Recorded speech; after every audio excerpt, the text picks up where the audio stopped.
A great day here at the Minnesota Ag Expo. Special thanks to these sponsors of making all of my reports and today's AM Minnesota program possible. The Syngenta Seeds Research Center in Stanton, the Minnesota Corn Growers, the Craig Keller Insurance Agency in Nearstrand, Jonas Farm Seeds over there in Goodhue, the Dodge County Corn and Soybean Growers, Rank Seed, Wenzel Accounting and Tax Services of Owatonna, and Elkhorn Clean Fuels in Claremont. I have a number of guests lined up here to visit with us on today's AM Minnesota program. First is Bruce Schmall. I'm trying to figure out how to introduce Bruce. Farmer from Dodge County, corn and soybean grower from Dodge County, been involved in many of the different commodity groups, and he's also on the U.S. Meat Export Federation. Maybe we'll start with the most important one, right, Bruce? Right, there you go. Yeah, I've been on the U.S. Meat Export Federation board for, this is my 8th year now, now serving as past chairman. My chairmanship ended in November of last year, so I'm kind of winding down at this point, Jerry. But I can tell we visited over here at the Ag Expo many times. You really enjoy it. I tell you what, this is a great opportunity to meet face-to-face with producers and different people involved in agriculture. There are a lot of unknowns about what USMEF does for the average producer, especially corn and soybean farmers. They look at it as a livestock organization, but they don't realize how it benefits our bottom line. So it gives us a chance to talk to them directly and make them understand, there is a real need for red meat exports if we're going to get rid of our corn and soybeans, particularly with the surplus in both the commodities, pork and beef, and corn and soybeans. And we better meet the poor young lady that is in charge of keeping Bruce on the straight and narrow here and getting all his interviews, Lindsay Dick. And Lindsay, you're with the national office out in Denver, right? Yep, that's correct. So I've been working with USMEF for about 3 years now. Headquarters are in Denver, Colorado, and I assist with domestic trade shows, specifically in the corn and soybean sector. So it's great to be here, and this is my 3rd year doing the Minnesota Ag Expo. Great to be here, even though you knew Bruce was going to be here. Yep. I have to get a little ahead of those slams, Bruce, because I'm sure before the program's over, he's going to get me a time or two. Something about how many times I was back for some of the food that he was passing out yesterday. And we should also say happy belated birthday to Lindsay, who celebrated her birthday yesterday and shared some birthday cake with us. Yep, you're welcome. Thanks, Jerry. Everybody's so kind here, and Minnesota Soybean got me a cake, which is great. Great little treat being away from home and being able to celebrate with everybody here. Also here right now is Keith Schroeder with the Minnesota Soybean Research and Promotion Council. And Bruce, it kind of perked up your ears. You don't raise any livestock, but yet you want to export livestock, which is what Bruce is working on, because you raise corn and soybeans. We're going to export soybeans any way we can. If it's not on a ship, it's going to be on a hoof or in a frozen package. So we're really excited to support USMEF, and our money that comes out of Minnesota goes primarily to protect the market in Japan, and it's just been money very well spent, and they're we've had good luck over there. Well, doesn't it make sense, Bruce, to instead of exporting the raw corn and soybeans, well, let's add a little more value to it and get that economic activity here and then export the concentrated protein, so to speak. Right. It is a huge advantage for us. We would just soon see those dollars stay in the community instead of being exported, out to the port and overseas. And when you look at the added value, right now, if you look at per head of cattle, we're around $252, and pork is about $53 a head. Minnesota Ag Expo, the final day. Been a lot of fun calling in reports and, of course, hosting today's AM Minnesota program from the Minnesota Ag Expo. Thanks to these great sponsors, the Steele County Corn and Soybean Growers, the Minnesota Farmers Union, South Central College, Mental Services of Blooming Prairie, the American Lung Association of Minnesota, the Dakota Rice Corn and Soybean Growers, and Kenyan Egg Services over there in Kenya.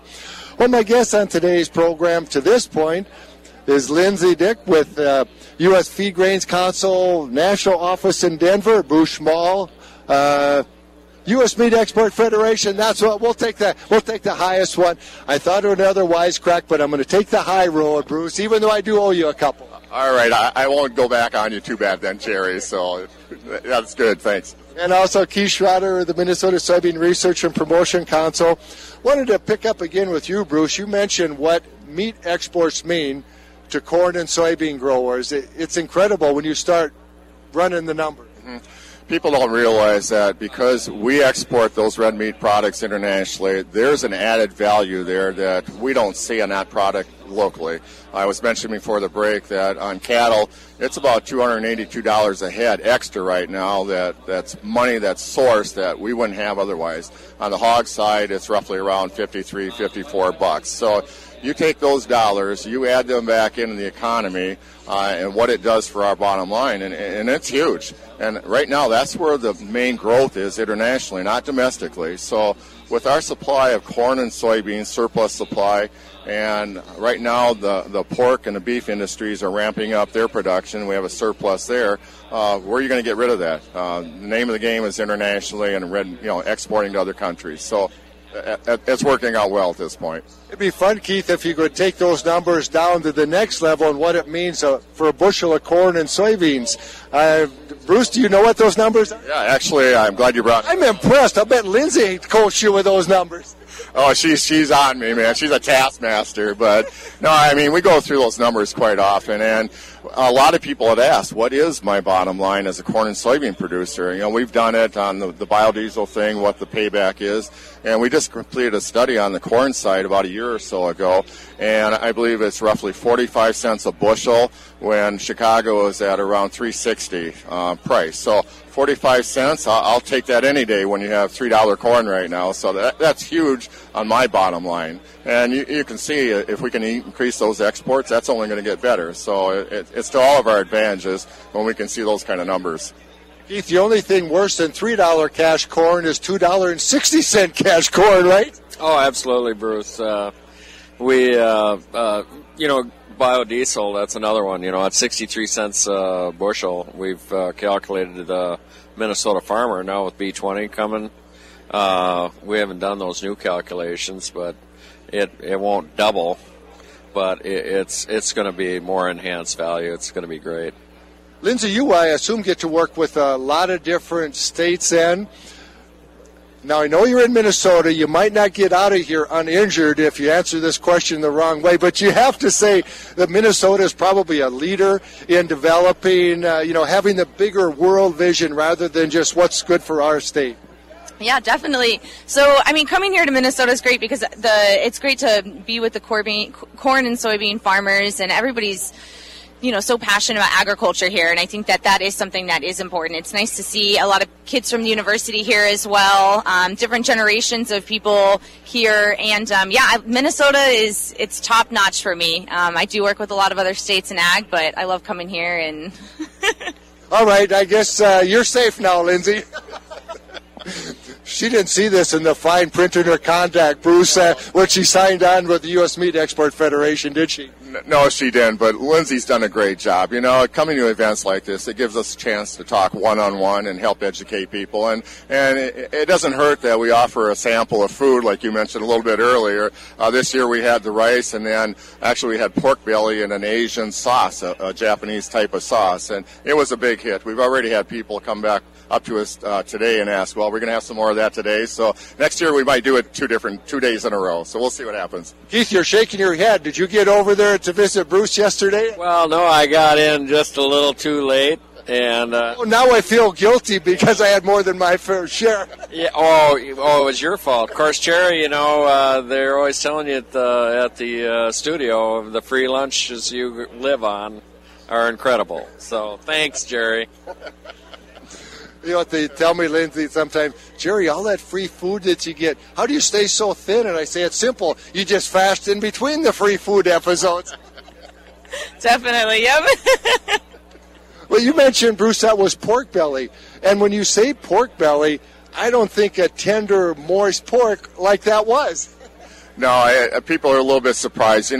Pork belly, it seems it's almost like a fad. Right now, it's really popular. It's being promoted. You see chefs grilling it, different products offering it in high-end restaurants. And, basically, it's bacon that's not cured. So to take a product like that, go to Japan, promote a recipe using U.S. pork belly, which we ship a lot of over there, it's just a win for everybody again. It increases our exports over there, helps our bottom line, and Japanese is a high-value market, so the products we send over there, we do get a pretty good return on it. So it's fun to we have a chef team, a technical team that goes over there, works with different hotels and their chefs and create recipes like this, and trying to promote our products. So it's worked out pretty well for us.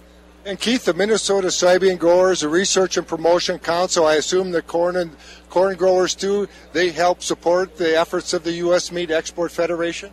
Yeah, absolutely. I think both groups have been longtime supporters, but speaking from soybeans, we've been through the thick and thin on U.S. Meat Export Federation. I've been to the national meetings when the United Soybean Board has voted on support for USMEF, and on a national basis too. We've just had really good support from the industry.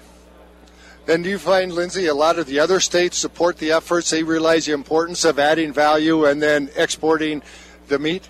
Yeah, definitely. We definitely get checkoff dollars from multiple states, and that helps leverage that dollar, and it goes a little bit further. So it's nice to see all the different states kind of coming together and understanding what it is to export and the importance of that. I guess I would just add to that, Jerry. It's interesting when we go to Commodity Classic. USMEF always hosts a luncheon on one of the last days of the event, and it's for corn and soybean membership leaders throughout the country. And typically, we'll have 100 or more people represented there. And this is throughout the whole country. So you can see, even though Minnesota is a strong supporter, we have a lot of support nationwide. Leaders in the industry understand what the value is to them and their bottom line. So it's a kind of a way for us to thank these people for their efforts and support for USMEF. And that's what it takes, isn't it, Keith, that when you look at developing an international market, well, here's Jerry in Minnesota, can't maybe really do a lot. Maybe even the Minnesota soybean growers or corn growers can't do that much on their own, but when you start partnering with other states, that's where you can have an impact. Oh, yeah. Unrelated to the Meat Export Federation, we have a wonderful partnership going right now with Minnesota, North Dakota, South Dakota, and that's on promoting mostly soybean meal and the quality meal overseas, and so we're really out promoting our region with that, and we also obviously support national programs, but we've built all these long-term friendships going back and forth. We do trips over there. We do seminars, educational things, looking on nutritional value of soybean meal from this part of the country. And then they come back. I've had some of the same customers at my farm 3 times now, and I've been to their businesses and many other farmers. Bruce has been really good, not only with USMEF, but other customers on the feed side. And so it's that partnership of friendship and trust that is huge, that really works. Well, I think that's the key, isn't it? They want to meet you. I've heard, someone told me somewhere it takes 2 or 3 trips sometimes to meet a potential overseas customer to build that relationship. And then once you have it built, then it's good for a long time. Yeah, we have a great team over in Japan, for example. They build those relationships, and then when they do send the trade teams over here, I mean, these people, they haven't been here for the most part, but they're high-end buyers. They buy a lot of volume. When they get here, have a chance to meet the farmer on his farm directly, build that trust that you were talking about, that goes a long ways. A quick example, I had a chance to go back to Japan after having several trade teams visit. We addressed a group of about 600 Japanese buyers. So that's a lot of buying power there in those 600 people. And these people represent some high-end hotels and some large organizations. After I got done speaking and the event was over, I had several people come up to me afterwards that had been to my farm, and I thought that was so cool. They were really thankful that they had an opportunity to do that, and that I came back to Japan to be there and visit with them again. So building that trust goes a long ways. It's just like doing business with anybody around here. If you meet them face to face, learn a little bit more about them, you're more likely to form that bond and have repeat business with them. Keith, you're shaking your head. You've had some of those same experiences that Bruce is talking about with the foreign visitors to your farm.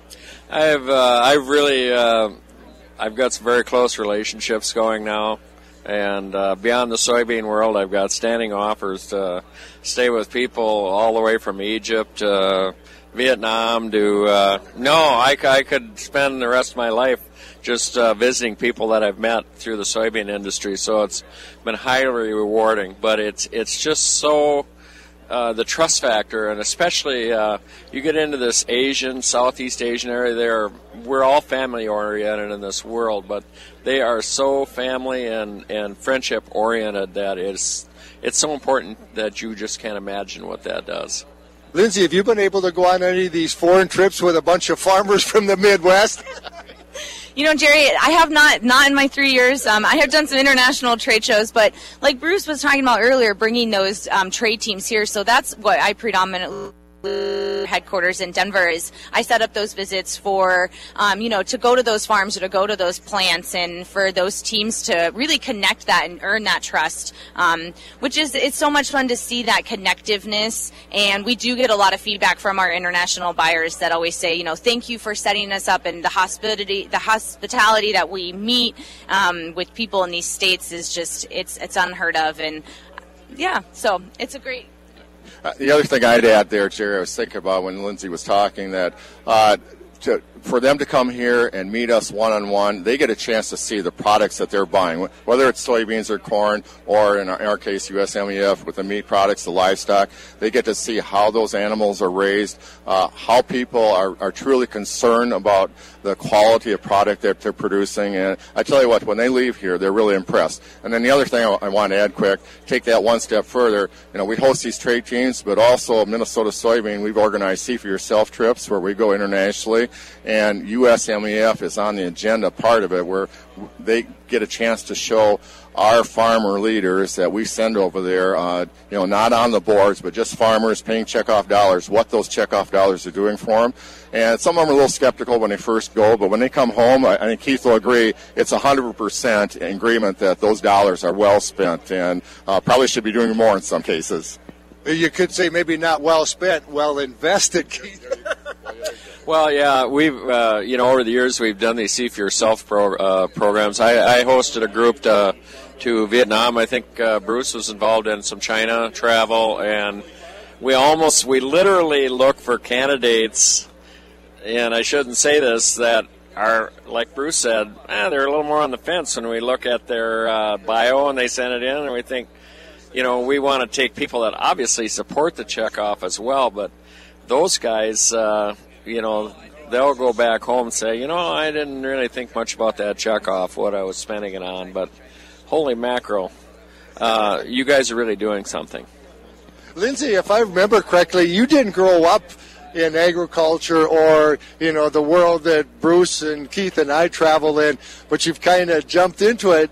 You have to be a little surprised at the quality of people, the vision that they have that now once you get to work with every day. Yeah, no, it's amazing. I feel at home. I come here to Minnesota, and I don't have that background in agriculture, but everybody's very kind to me, and they're understanding, and very teaching moments. Bruce is always explaining to me how things work, and it's great to be able to open my eyes to that, and the importance of what agriculture does mean for, in America and internationally, too. And I think it is healthy to have people without an ag background be in agriculture, too, to bring what I have to bring to the table, too, and my perspective. From the perspective of someone that didn't grow up, that's just a consumer, and so how do we look at things, and that might then raise issues about how we need to respond. Yep, definitely. Yeah, I think that's important, and like I said, it's been so welcoming to be here again in Minnesota for the Minnesota Ag Expo for my third year, and The real question is, will she be back for a fourth, Bruce? That's the question. Not an option. It's under contract. I think she has to come back. But no, Lindsay sells herself short. She's a quick learner, and not having an ag background, I think it's common in agriculture. We do deal with a lot of people that are trying to get in the industry that maybe doesn't have the background like Keith and I have. And it's really fun for me to see that interest, see people like Lindsay grow and learn and be supportive, and the next generation stepping forward, I guess. What has been the response when somebody comes to America for the first time, and then Keith goes out to your farm or Bruce out to your farm? Are they a little bit blown away at the size of the equipment, the technology, what the crops look like growing out in the field, or how good the pigs or the cattle are taken care of in those barns? Who wants to go first? Keith? Well, go ahead. they're all blown away, especially depending on the country. But the farming they do see is in very small plots. Even like people from China, farmers over there are confined to maybe 2 to 5 acres, and they make. You can't even hardly turn your planter around in 2 to 5 acres. No, I don't know if I could back it into the corner 4 times, and I probably might have the center filled in. But they're really blown away, and they're all technology minded, and it's really eye opening. It's really fun when you get people that come for the first time. No, I was going to say, I don't know if we have enough time to go over this topic, Jerry, because I have so many stories. People come to my farm, and we spend quite a bit of effort on our farm site and the windbreak we have around there, different things going on. We have a few grapevines and a little Christmas tree thing and a little campground deal. But people that come from the Asian countries, they don't have much. I mean, they live in small apartments. They eat smaller portions. Their buying habits are different than ours. And they don't get out and see wide spaces and big fields. I mean, they're used to small things. Well, they come there and they see what we can't hardly see the end of your field. No, you can't. And you tell them, well, I farmed this land from here to 2 miles that way, and they just have they can't wrap their mind around it. But I had one young gal come from Japan, and we're walking through doing a little tour of our place, and she comes up to me and she goes, "Do you own all these trees?" And this is my favorite story because, we take it for granted. I mean, a lot of us have bigger building sites and stuff, and I had to stop and think about it, and I said, yeah, we own all these. I almost felt apologetic because we do have a lot, and I think that's one of the keys. When you travel internationally, you realize that things are totally different in a lot of these, especially the Asian countries, China and stuff. It's totally different from what we're used to around here. Like I mentioned before, their buying habits, and so we have to adapt a little bit to what their demands are, what they're looking for, as well as getting our foot in the door to try to promote some new products with these people. So it's a win-win for everybody, and it's just amazing their reaction. Like you said, getting on the big machinery, and the cameras come out, and their eyes light up, and then when you put it in gear and let them drive a little bit, oh my goodness, they're in heaven at that point. But the biggest response I had one time, we had an old pull-behind road grader or something, and they all climbed on that road grader and wanted to have their picture taken with it. So I thought, God, they were more interested in that than some of the machinery at that time. So. But that another point just popped in my mind, Lindsay, that it would be nice if we could get more consumers here in the U.S. out to farms like Keith's and like Bruce's, because we have this incredible agriculture system here that I think those of us that have grown up around it, you've been outside of it, maybe you take it for granted. You don't realize how fortunate we are in this country to have this.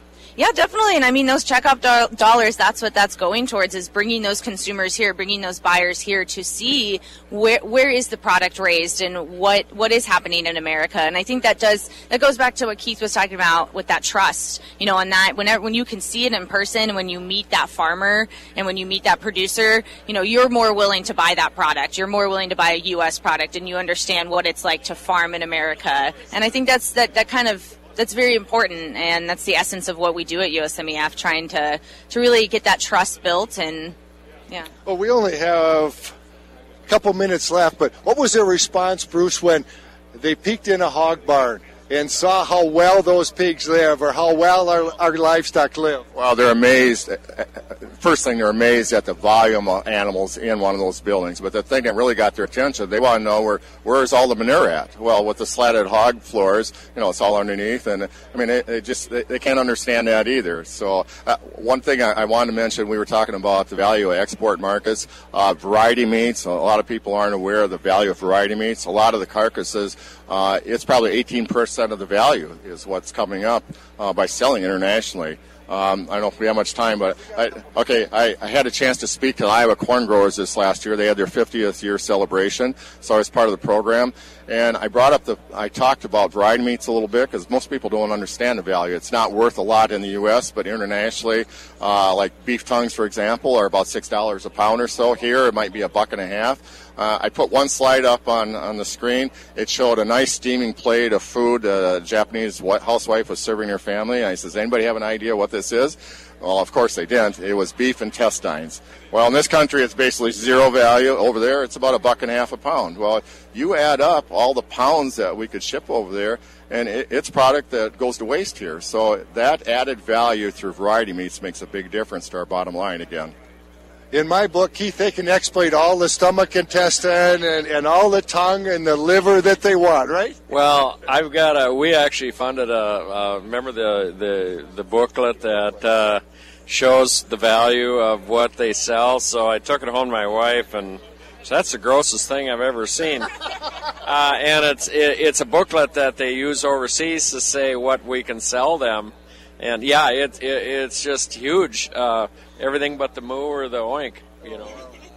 Well, I think we're almost out of time. Keith, thanks for stopping by again. Thank you, Jerry. And Bruce, thanks for stopping by. I appreciate you being nice to me. You didn't pick on me at all this time. No, I appreciate the opportunity, Jerry. And I was going to say, you can stop by anytime. You can come back for seconds and thirds and have all you want. So you had to get me. Just save a little for me this time, Jerry. They couldn't let it go. They had to get me one last time. See what my life is like, Lindsay? It's a hard life, Jerry. It's a hard life.